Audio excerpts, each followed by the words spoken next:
राधे राधे भक्तजनों, आज आप सुनेंगे रवि देवता की व्रत कथा और एक राजा का 7 रानी की कहानी। एक राजा था जो कि 2 साल बाद वो एक विवाह करता था। विवाह करते करते 7 विवाह कर चुका था। राजा 2 साल तक देखता, 2 साल में संतान नहीं होता तो फिर दूसरा ब्याह करता, फिर दूसरी का संतान नहीं होता, फिर 2 साल के बाद फिर तीसरा शादी करता। ऐसे करते करते 7 विवाह किया। राजा हमेशा उदास रहता था कि मैं 7 विवाह किया, आज तक 7 रानी एक भी संतान नहीं दिया। छोटी रानी रविवार का दिन रवि देवता का वो पूजा करती थी। वो बड़े श्रद्धा भक्ति से पूजा करती थी, लेकिन 6 रानी में से किसी ने भी कोई भगवान का पूजा नहीं करती थी। छोटी रानी का श्रद्धा भक्ति देख कर रवि देवता वो रानी का गर्भवती बना देते हैं। जब छोटी रानी उल्टी करने लगती है तो 6 रानी का संदेह हो जाता है कि ये लगता है छोटी रानी माँ बन गई है, इनकी उल्टी हो रही है। 6 रानी जाकर राजा से कहती है कि राजा साहेब, छोटी रानी का उल्टी हो रहा है। राजा सुनकर बहुत खुश हो जाते हैं कि लगता है छोटी रानी माँ बनने वाली है। राजा 6 रानी से कहते हैं कि तुम लोग छोटी रानी का बहुत अच्छा से ख्याल रखना, क्योंकि वो माँ बनने वाली है। राजा का तो सुनकर खुशी का ठिकाना नहीं है कि मैं अब पिता बन जाऊंगा, छोटी रानी माँ बनने वाली है। अब तो 6 रानी आपस में बातचीत करने लगी कि अब राजा हम लोग के साथ टाइम नहीं बिताएंगे, वो तो छोटी रानी के साथ रहेंगे और उन्हें बहुत ज़्यादा प्यार करेंगे। हम लोग का अब राजा साहब प्यार नहीं करेंगे। देखते देखते पूरा 9 महीना हो गया। अब तो उनकी प्रसूति का दर्द होने लगा।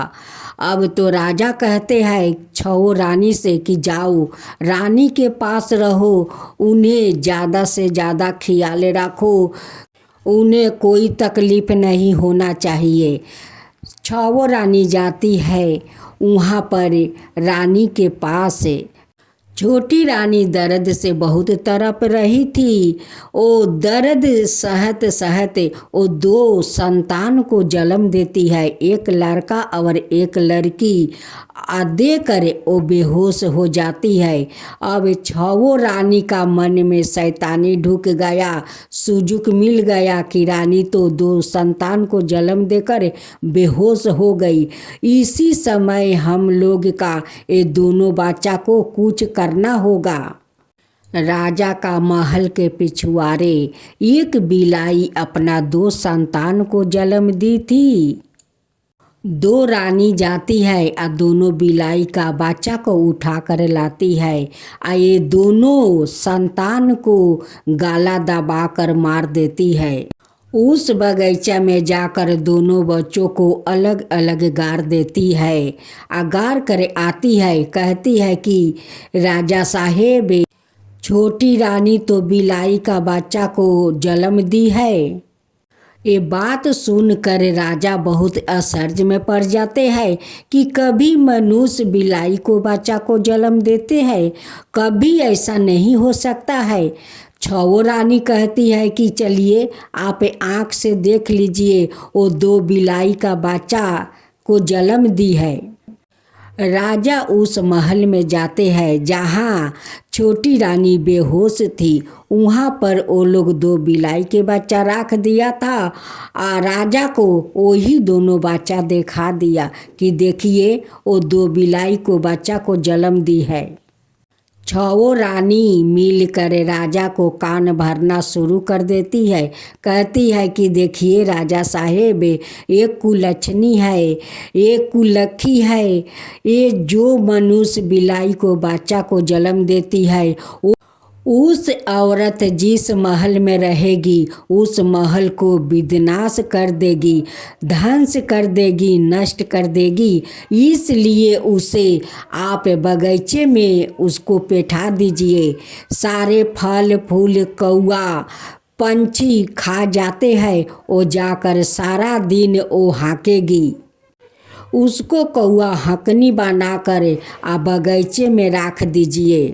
राजा साहब कहते हैं कि तुम लोग का जो मन पड़े वो करो, मुझसे मत कहो।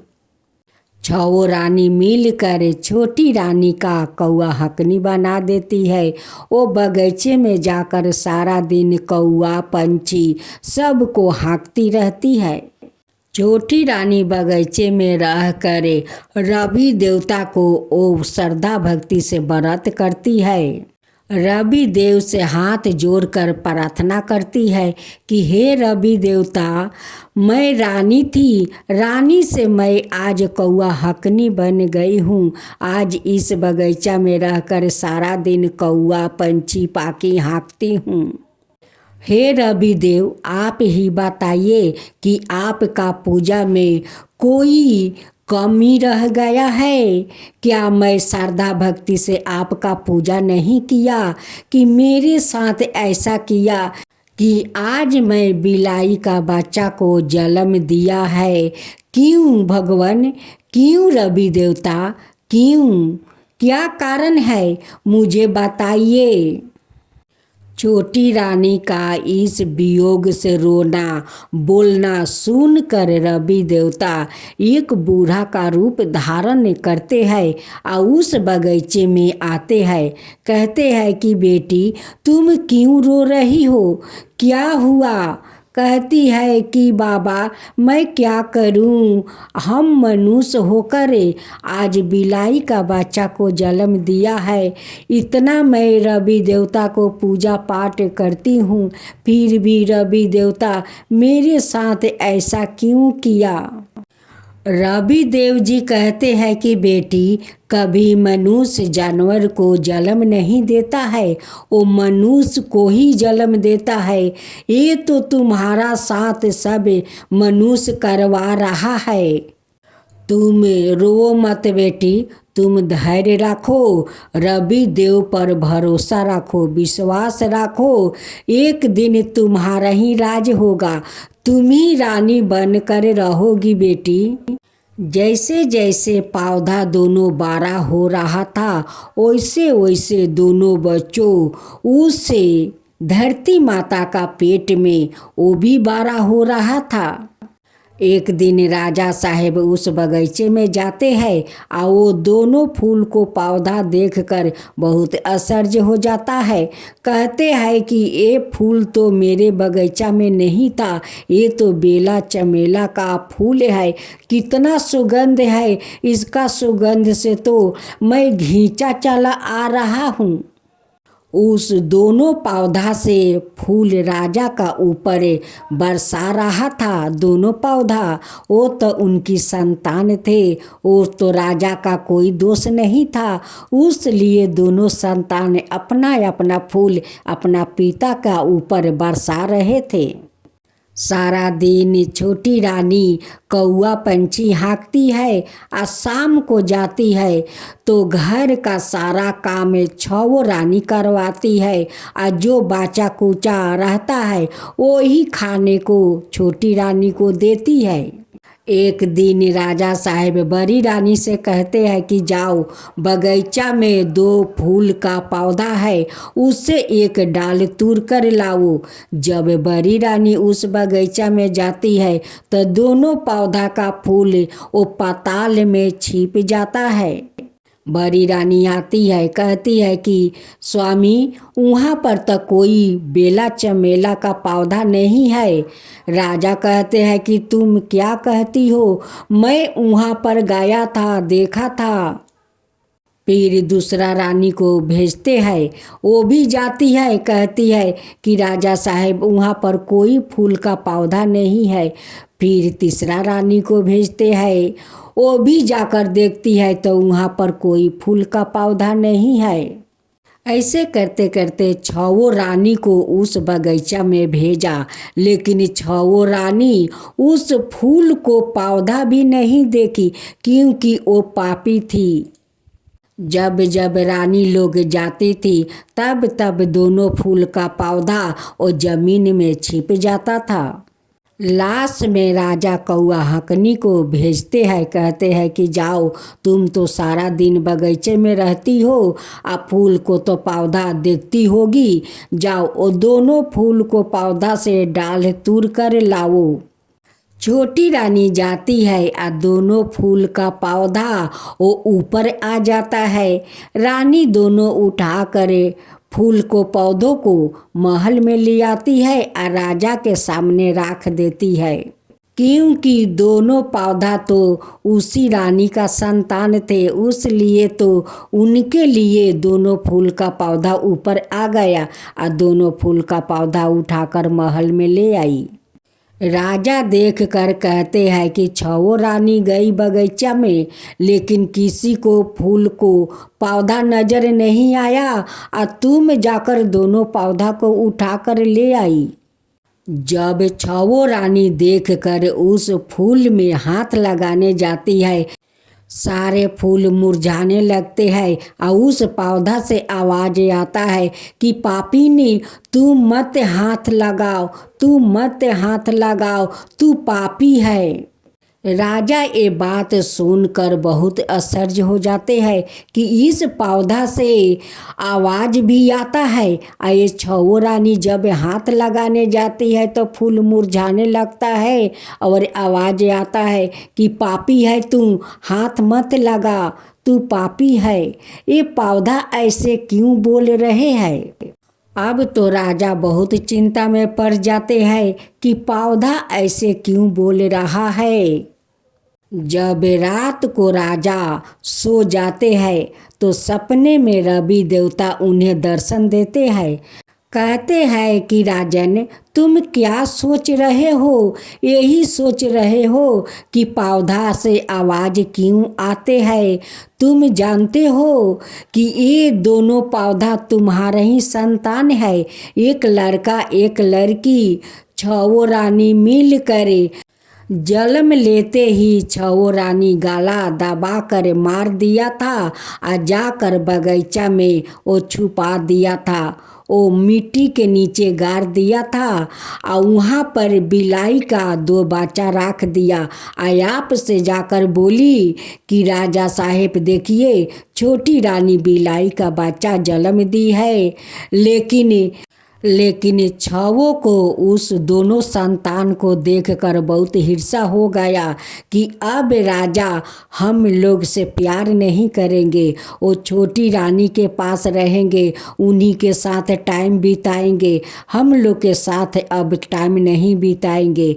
यही सोच कर छवो का मन में शैतानी समा गया और छवो मिलकर बच्चा को गाला दबा कर और मार कर बगीचा में गाड़ दिया। वही दोनों बच्चा बेला चमेला का पौधा होकर निकला है। जब छवो रानी छूने जाती है तो फूल मुरझा जाता है, क्योंकि वो दोनों बच्चा को वो छवो रानी हथियारिन है। छवो रानी मिलकर छोटी रानी का सारा बाल काट दिया और कौआ हकनी बना दिया और छवो महल में रानी बनकर रहती है। रवि देवता छवो रानी का कहानी राजा को सुना देते हैं और अंतर ध्यान हो जाते हैं।